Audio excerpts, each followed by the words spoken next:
Everyone, সবাই কেমন আছো? আশা করি সবাই অনেক অনেক ভালো আছো। তো তোমাদের আশীর্বাদে আমিও কিন্তু কাজ আছি। তো আজকের ভিডিওটা শুরু করার মেইন কোনো উদ্দেশ্য একদমই নেই।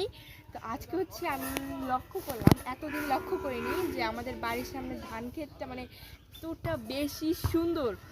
এটাকে ক্যামেরার বন্দি না করলে কেমন হয় আপনারাই বলেন। তো আমি আপনাদের দেখাবো, আপনারা নিজেরা দেখেও চমকে যাবে। তো চলেন দেখা যাক। হচ্ছে আমাদের বাড়ি। তো বাড়ির অবস্থা একটু অগোছালো, কারণ আমাদের কিছু কাজ চলছে। তো এটা হচ্ছে ধান। দেখো কি সুন্দর। তো আমার অবস্থা খারাপ আমি জানি, কারণ আমি কাজ করেছি, বাড়িতে একটু কাজের চাপ আছে, সেই ফাঁকে চলে আসছি ভিডিও করতে। তো গাইস দেখো, আশেপাশটা একটু দেখাও।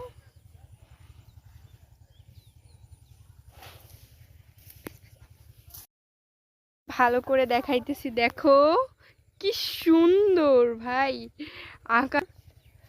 তো এটা হচ্ছে সূর্য। এখানটাও কিন্তু অনেক বেশি সুন্দর লাগতেছে গাইস।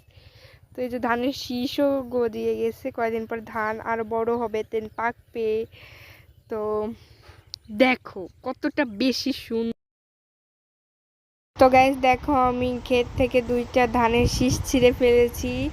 তো তারপর ভিডিও করতেছিলাম।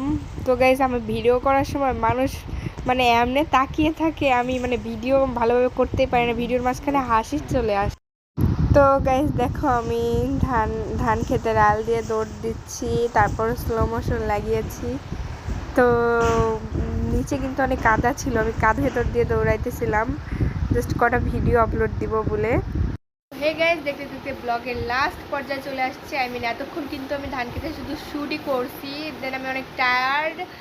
তো আপনাদের জন্য এত কষ্ট করে প্লিজ একটা লাইক অ্যান্ড চ্যানেলটিকে সাবস্ক্রাইব করে দিবেন।